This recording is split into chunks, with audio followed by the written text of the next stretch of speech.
Marcus Webb was wearing cracked work boots the morning he refused $1 million. He had owned those boots for 9 years. The left sole was held together with electrical tape he had wrapped around it one winter night after his shift, standing in the parking lot of a gas station, because he could not afford new ones, and Lily needed a school jacket, and the choice was not really a choice at all. Lily was 9 years old. She liked dinosaurs, strawberry milk, and a stuffed elephant named Gerald that was missing one eye. She had her mother's nose and her father's stubbornness, and she could not know, on that particular Tuesday morning, that her father was about to become famous. Marcus drove overnight garbage routes on the east side of Meridian City. He had done this for 6 years. He started his shift at 11 at night and finished sometime around 5 in the morning, depending on the route. He drank black coffee from a thermos Lily had decorated with star stickers. He listened to a sports radio station that he did not particularly like, but left on, because silence made the hours stretch in ways he did not enjoy. He was not unhappy. He wanted to make that clear later, when people kept asking him if he had been unhappy. He was tired, yes. Money was always tight in the way that it is tight for a man raising a child alone on one income, the kind of tight where nothing is a disaster, but nothing is comfortable either. He ran his monthly numbers every Sunday evening at the kitchen table, while Lily did her homework beside him. He knew exactly how much he had, exactly how much he needed, and exactly how much distance lived between those two numbers. He had been doing this for 9 years, since Lily was 14 months old, and her mother left without much explanation, which was its own kind of story, and not one Marcus told often. On the morning that changed everything, he was on Callaway Street at 4:47 in the morning when he saw the smoke. It was coming from the 3rd floor of an apartment building on the corner. Not a lot of smoke at first, just a thin gray thread of it coming from a window, the kind a person might mistake for something else, at 4:47 in the morning, when their eyes were tired and their thermos was almost empty. Marcus did not mistake it for something else. He pulled his truck to the curb and called it in. Then, because the building was quiet and no alarm was sounding, and he could see a light on behind that window, he got out of the truck. He had no training for this. He wanted to be clear about that too, later. He was not brave in the trained sense. He just did not know how to drive away from a lit window in a quiet building when the smoke was getting thicker and no one was coming out. He went in through the front door, which was unlocked. He went up the stairs, which were filling slowly with a gray haze that burned the back of his throat. He knocked on the door of the apartment on the 3rd floor, and when a woman answered it, confused, half asleep, not yet smelling what he was already tasting, he told her to take her son and go down the stairs right now, not to stop for anything, to go outside and stay there. He found the old man on the 2nd floor by sound. The man was hard of hearing and had not heard the alarm, which had finally started working in the time it took Marcus to get the woman and her boy down to the street. He helped the man down the stairs with one arm around his back, and when they came outside into the cold morning air, the fire department was already pulling up to the curb. A paramedic wrapped something around Marcus's neck and guided him to the curb and told him to sit down and breathe. He sat down and breathed. His ribs hurt. They had been hurting since the 2nd floor, actually, when he had moved the old man away from the railing faster than either of them was prepared for. He did not mention the ribs because he was thinking about Lily and whether the sitter would be awake yet, and whether he was going to be late getting home before school. The woman he had carried out of the 3rd floor was named Elena. She stood across the street with her son wrapped in a blanket someone had produced from somewhere, and she kept looking at Marcus in the way people look at someone they do not yet have words for.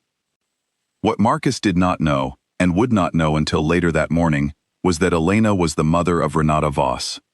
Renata Voss was not a name most people on Callaway Street would have recognized. She was not the kind of wealthy that wore itself loudly. She did not have a famous face or a reality show or a name on the side of a sports stadium. She was the kind of wealthy that shows up in the fine print, on property records, on board documents, on the paperwork behind the paperwork. She had built a logistics company called Voss Integrated over 20 years, and it was worth more money than most people can hold in their imagination, and she ran it quietly and completely, and with very little interest in being celebrated for it. Her mother lived in that building on Callaway Street because her mother had lived in that building for 30 years and had no interest in moving, and Renata had long since learned that her mother's interests were not negotiable. Renata arrived at the building while the fire department was still working. She found her mother on the sidewalk, wrapped in a blanket, perfectly fine, and already telling the story to anyone who would listen. Renata hugged her mother for a long time. Then she looked across the street at the man sitting on the curb with an oxygen mask around his neck and cracked work boots on his feet, arguing gently with a paramedic about whether he really needed to go to the hospital. He did need to go to the hospital. He had 2 cracked ribs. The nurse found them because Marcus had not mentioned them, and the nurse was not the kind of person who allowed men to sit in her ward with cracked ribs they had not mentioned. Renata came to the hospital that afternoon. She had a check with her. She had written it herself, by hand, sitting at her kitchen table that morning, while her coffee went cold. $1 million, made out to Marcus L. Webb, which she felt was not enough, and also the most she could think of, that would not seem performative. She handed it to him. He held it for a long time. She watched him read it. She watched his face do something careful and quiet. Then he folded it neatly and held it out to her. "I cannot take this," he said. She thought he was being modest. "You saved my mother's life," she said. "I know," he said, "but I cannot take this." She looked at him. Why not? He was quiet for a moment. He looked at the check in his own outstretched hand, and then he looked at her, and he said, "I have a daughter." She waited for him to continue. He did not continue. That was apparently the whole answer. She did not understand it then. She thought about it for a long time afterwards. She came to believe, eventually, that what he meant was something like this, that he was raising a person, and that the person he was raising was watching him, and that he could not be the kind of man who took money for something he would have done for anyone, that the $1 million would change the story of what he had done, that he needed the story to stay what it was. She took the check back. She left. She went back to her office on the 43rd floor, and she sat at her desk, and she thought about Marcus Webb for a long time. Then she called her assistant and asked her to pull everything on public record that existed about a sanitation worker in the East Ward named Marcus Webb. What she found was a life. Not a sad life. Not a dramatic one. Just the life of a man doing exactly what needed to be done every single day, with not quite enough resources and no one to share the weight with. 6 weeks later, Marcus received a letter from Voss Integrated. It was not a check. It was a job offer. Regional Operations Coordinator, which was a real position, with real responsibilities, and real room to grow into. The salary was 3 times what he made driving the overnight route. The hours were built around school pickup. The offer included a training program he could complete on company time, during working hours, paid. There was a handwritten note attached. It said, "You told me you did not need my money. You were right. You needed something that was yours." It was signed with the initials RV. Marcus read the letter at the kitchen table on a Sunday evening. Lily was sitting beside him doing a worksheet about fractions, which she found deeply unreasonable. He read the letter twice, then he set it down and helped Lily with her fractions. After she went to bed, he read it a 3rd time. He called his sitter. He said he needed an extra hour in the morning. He went to the school and picked Lily up himself that afternoon, which was not their usual arrangement on Tuesdays.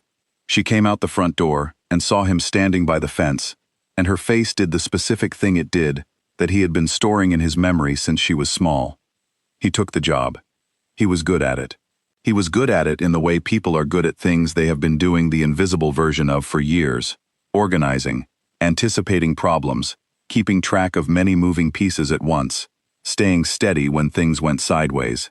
His manager said, at the end of his 3rd month, that she had not had to tell him the same thing twice about anything. Lily thought his new work clothes were very professional. She said this in the tone of a 9-year-old paying a compliment she considered significant. Then Renata held a press conference, and the city found out. She did not announce a donation. She did not announce that she had given money to a deserving man. She announced a partnership with the Sanitation Workers Union, with 3 community colleges on the East Side, and with the city government, to create a workforce training program for essential workers who wanted to move into other careers. It would pay workers for their training hours. It would create real positions for graduates, not symbolic ones. It would run for 10 years with committed funding. She named it the Webb Program. Marcus found out from the news. He was in his new office, eating a sandwich, when his phone started vibrating with messages from people he had not heard from in years. He drove to her building that evening. He got past the receptionists because he was the kind of man receptionists tend to let through. Calm, polite, clearly not there to cause trouble, clearly there about something that mattered. He sat down across from her. "You did not ask me," he said. "No," she said, "I did not. My name is on it." "Yes." He looked at her. Lily is going to have to explain this to her class. Something changed in Renata's face. Not quite a smile, but something in that direction. "She will be fine," she said. He was quiet for a moment. He looked around her office, which was large and clean, and had a window that showed the whole east side of the city, the streets he had driven in the dark for 6 years, the corner of Calloway Street, where a building still had smoke damage on its 3rd floor. "Okay," he said. He stood up and held out his hand. She stood and shook it. The city argued about the program for months. People argued about whether it was enough. People argued about whether it was real. People argued about what it meant when a woman who owned half of something decided that the right answer to being rescued was not a reward but a system. There were opinion columns. There were radio conversations. There were people who said it was too little, and people who said it was too much, and people who said the whole story was a distraction from larger problems, and people who said it was a reminder that larger problems are made of smaller ones. Marcus did not read most of the opinion columns. He went to work. He picked Lily up.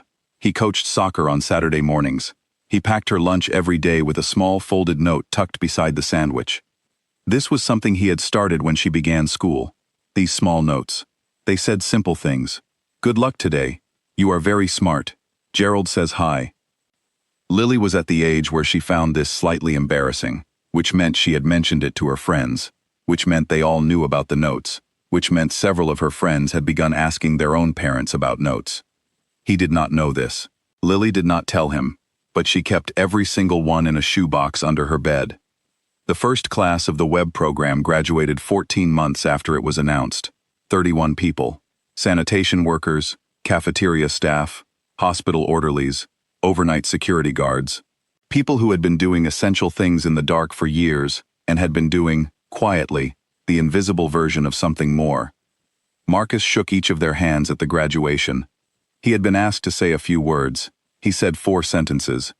He said that he had not done anything unusual on Calloway Street. He said that anyone in that truck would have done the same thing.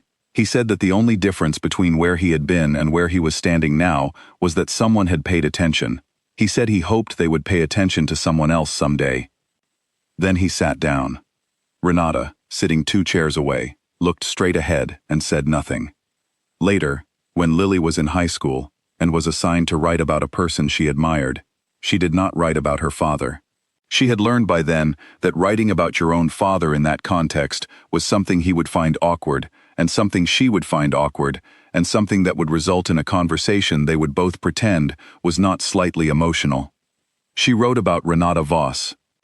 She wrote about a woman who heard the word no and responded with something more interesting than a yes. Marcus proofread it.